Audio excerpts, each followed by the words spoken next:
Madame, Monsieur, bonsoir. Merci de nous prêter attention à la ligne de l'actualité. Le président de la République, Abdelaziz Bouteflika, réitère le soutien indéfectible de l'Algérie au peuple palestinien dans son combat pour l'autodétermination et le recouvrement de tous ses droits nationaux légitimes. Un message adressé à l'occasion du 30e anniversaire de la proclamation de l'État de Palestine.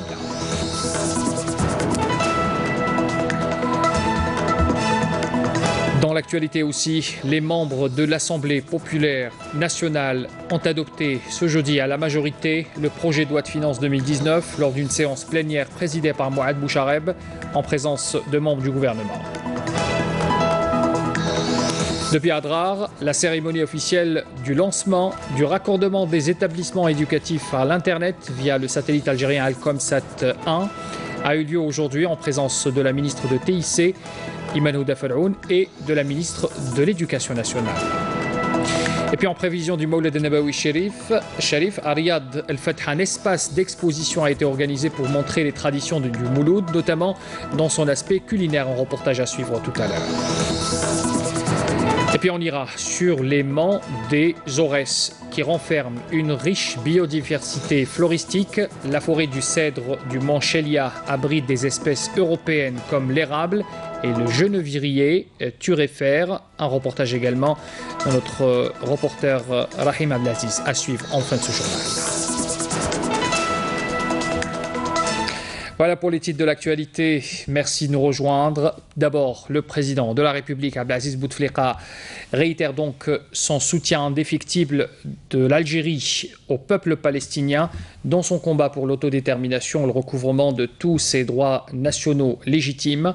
Il m'est agréable, écrit le président, au moment où le peuple palestinien frère célèbre le 30e anniversaire de la proclamation de l'État de Palestine, de vous adresser au nom du peuple et du gouvernement algérien et en mon nom personnel mes vœux les plus sincères, prions Dieu le Tout-Puissant de vous accorder santé et bien-être et de concrétiser les aspirations de votre peuple frère à la liberté et à l'établissement d'un État indépendant avec Al-Quds comme capitale, écrit encore le président Bouteflika dans ce message, je le rappelle, adressé au président palestinien, président du comité exécutif de l'Organisation pour la libération de la Palestine, Mahmoud Abbas, à l'occasion du 30e anniversaire de la proclamation de l'État de Palestine.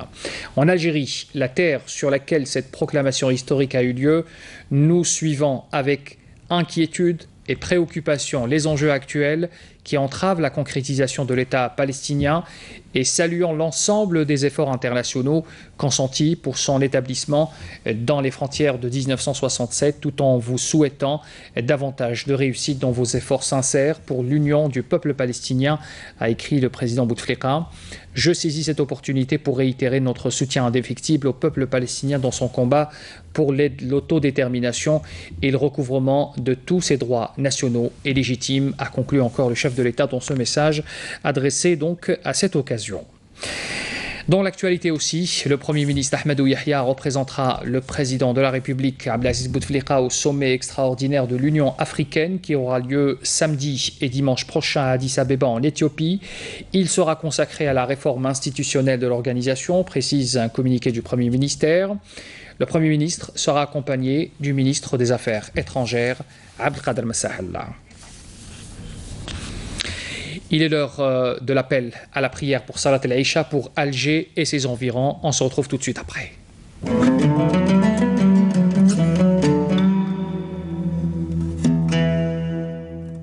بسم الله الرحمن الرحيم إن الصلاة كانت على المؤمنين كتابا موقوتا صدق الله العظيم.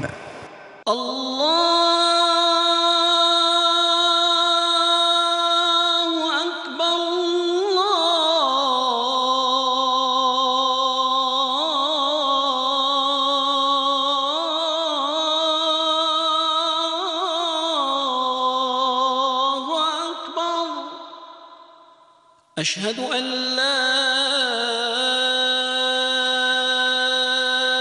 إله إلا الله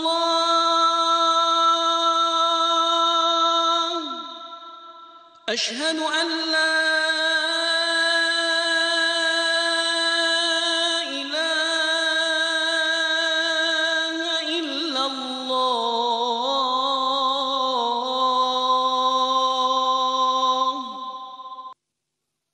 أشهد أن محمدا رسول الله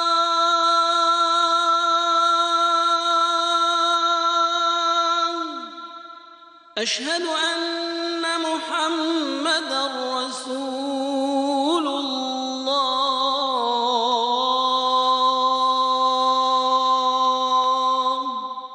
حي على الصلاة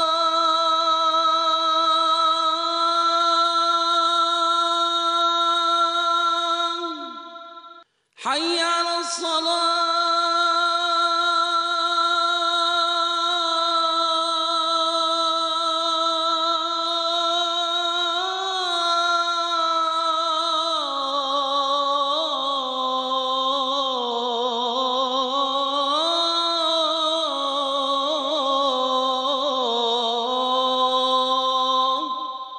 حي على الفلاح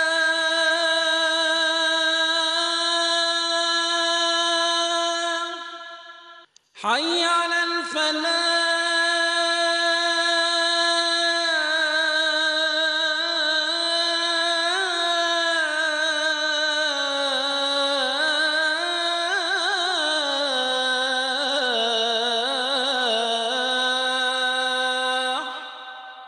الله أكبر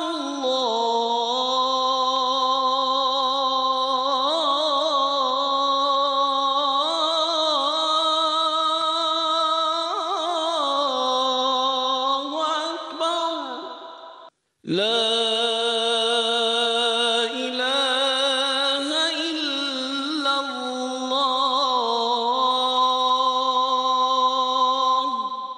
اللهم رب هذه الدعوة التامة والصلاة القائمة آت محمدا الوسيلة والفضيلة والدرجة الرفيعة وابعثه اللهم مقاما محمودا الذي وعدته. Taqabbal Allah, salat al-jami'a. Avant l'appel de la prière, on parlait justement de la participation du Premier ministre au sommet extraordinaire de l'Union africaine à Addis Abeba. Donc ça sera samedi et dimanche prochain.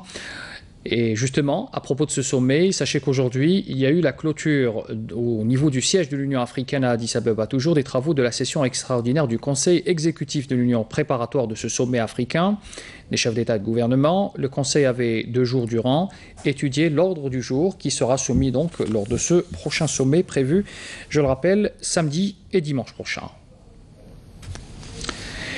L'actualité est marquée également par ce vote. Donc, au niveau de la PN, les membres de l'Assemblée populaire nationale avaient adopté ce matin à la majorité le projet de loi de finances 2019 lors d'une séance plénière présidée par Mohamed Bouchareb en présence des membres du gouvernement. Les partis de la majorité ont voté par un oui, tandis que les partis de l'opposition, donc les partis des travailleurs, le mouvement pour la société pour la paix, MSP, l'Union Nahda, Adala Bina et le Rassemblement pour la culture et la démocratie ont voté contre le projet de loi. Les députés du Front Al-Mustaqbal se sont abstenus. A rappelé que les députés du Front des forces socialistes ont été absents lors de la séance du vote en raison de la suspension par le groupe parlementaire de ce parti opposant de son activité parlementaire depuis la fin du mois dernier. À la Chambre haute du Parlement, au Conseil de la Nation, donc la session de questions orales du jeudi, avec d'abord la réponse du ministre de l'Habitat, de l'Urbanisme et de la Ville. Abdouahid Tammar avait indiqué ce jeudi que le dossier de la révision de la loi sur l'urbanisme était à un stade avancé. Tammar a fait savoir que son département œuvrait avec le groupe d'experts et en coordination avec des différents secteurs, notamment de l'intérieur et de l'environnement, à la révision de la loi sur l'urbanisme. Il précise que le dossier en question est à un stade avancé. Notez également l'intervention du ministre des Moudjahidines, Tayyib Zitouni, toujours au niveau de cette session du Conseil de la Nation, présidée par Abdelkader Ben Salah. Tayyib Zitouni avait proposé également, est revenu sur la proposition relative à la réduction de la durée de délivrance des licences d'achat des véhicules des Moudjahidines ayant droit de 5 à 3 ans, qui exige donc une adaptation juridique et des dispositions relevant des lois de finances. Voilà donc ce qu'on pouvait retenir de la question de cette session des questions orales qui s'est déroulée ce matin au niveau du Sénat. Depuis Adrar, la cérémonie officielle du lancement de raccordement des établissements éducatifs à l'Internet via le satellite algérien de télécommunications Alcomsat 1 a eu lieu donc aujourd'hui en présence de la ministre de la Poste et des TIC, Iman Houdada Faraoun, et de la ministre de l'Éducation, Nouria Ben Rabrit. L'opération de raccordement de l'ensemble des établissements scolaires à Internet se fera donc graduellement à travers tout le pays. Les détails avec Jazia Bayou.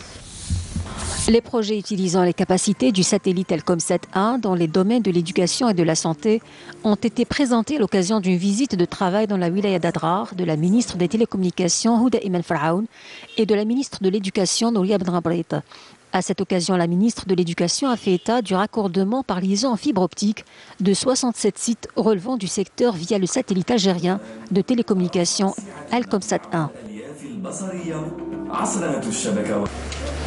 Le secteur de l'éducation a fait des démarches pour l'introduction des nouvelles technologies de l'information et de la communication en application des orientations des hautes autorités du pays, depuis la mise en place de la Commission nationale de la réforme scolaire en 2000, et ce, à travers l'étude et la proposition de voies et modalités d'introduction des TIC dans le système scolaire. Les premières applications de cette nouvelle technologie ont été lancées à travers la connexion de 2 établissements de l'enseignement moyen à Adrar et Alger, au profit d'une 50aine d'élèves ayant suivi une formation sur cette opération et suivie simultanément par une 50aine de directions de l'éducation nationale à travers le pays. L'exploitation de cette technologie contribue à davantage de transparence et de clarté dans la gestion et la rationalisation des dépenses, en plus de permettre une gestion de proximité, un partage et l'échange de l'information de sorte à améliorer le travail collectif et à rapprocher les structures éducatives du citoyen. Ce support numérique regroupe 9 espaces numérisés liés à la scolarité, la ressource humaine, les infrastructures, l'évaluation, les cours multimédia de soutien scolaire ainsi que la formation à distance, la bibliothèque virtuelle et la communication. Notez également qu'à partir d'Adrar, également aussi donc la célébration de la proclamation de l'État de Palestine a eu lieu en présence des 2 ministres, donc de la Poste des TIC Iman Houdada Faraoun et de la ministre de l'Éducation Nouria Ben Rabrit, ainsi que l'ambassadeur de Palestine en Algérie. L'ambassadeur palestinien avait souligné que les positions constantes de soutien affichées par l'Algérie concernant le dossier palestiniens ont toujours été donc constantes à travers les années. Notez également qu'à l'occasion de cet événement, un timbre postal marquant cette 30e proclamation, ce 30e anniversaire de la proclamation de l'État de Palestine a été présenté à cette occasion. On aura bien sûr l'occasion d'y revenir avec les images et les détails sur cet événement. On parle justement de la Palestine. Le peuple palestinien frère célèbre aujourd'hui ce 30e anniversaire de la proclamation de son État, une date qui est gravée dans les mémoires des Palestiniens, mais également des Algériens, et pour cause. C'est une proclamation qui a été faite ici, à partir d'Alger, témoignant ainsi du soutien indéfectible de l'Algérie à la cause juste de ce peuple palestinien frère. Wissam Abou Zaid, le récit est signé à Adel Bouhames.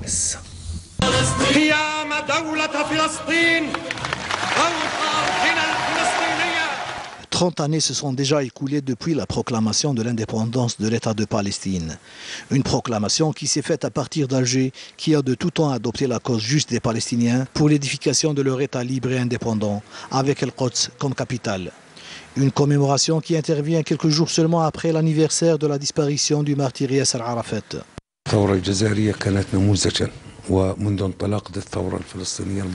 La révolution algérienne est un symbole pour nous. L'Algérie a adopté la révolution palestinienne depuis son déclenchement, à travers l'ouverture des camps d'entraînement aux révolutionnaires palestiniens. Ce soutien s'est également illustré à travers l'aide matérielle et financière fournie par nos frères algériens.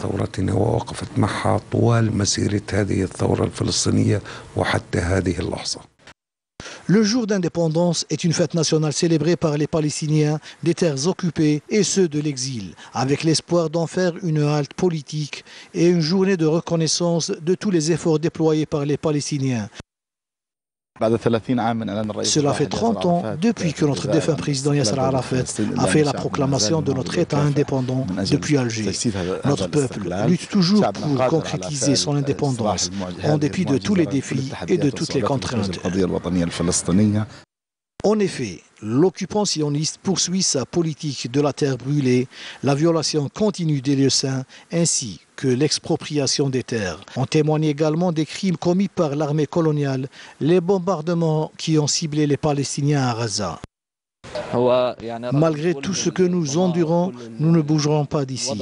Nous resterons attachés à notre terre et nous poursuivrons notre lutte jusqu'à l'édification de notre État palestinien et l'anéantissement de l'État d'Israël. Pour les Palestiniens, ce défi n'est pas impossible. Mais pour ce faire, ils sont unanimes sur la nécessité de s'inspirer de la révolution algérienne et de l'unité des rangs qui a toujours fait la force des Algériens.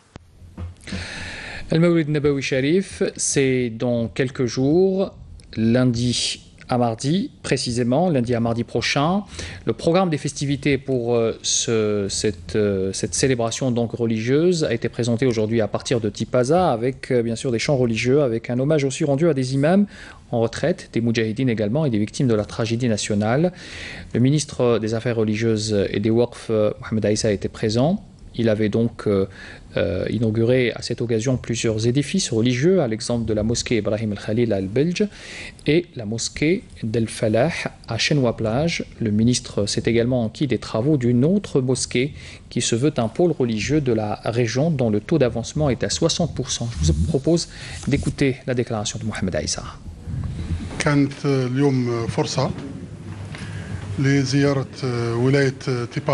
C'était une occasion aujourd'hui de se rendre dans la wilaya de Tipaza dans le cadre des festivités nationales officielles du Mawlid Nabawi Sharif organisées sous le haut patronage du président de la République Abdelaziz Bouteflika. C'était aussi l'occasion lors de cette visite d'inspecter et d'inaugurer des infrastructures de culte, des mosquées, les activités de la caisse de la Zakat et essentiellement inspecter le projet de la mosquée Paul de la wilaya de Tipaza dont les travaux ont repris et que nous souhaitons réceptionner l'année prochaine.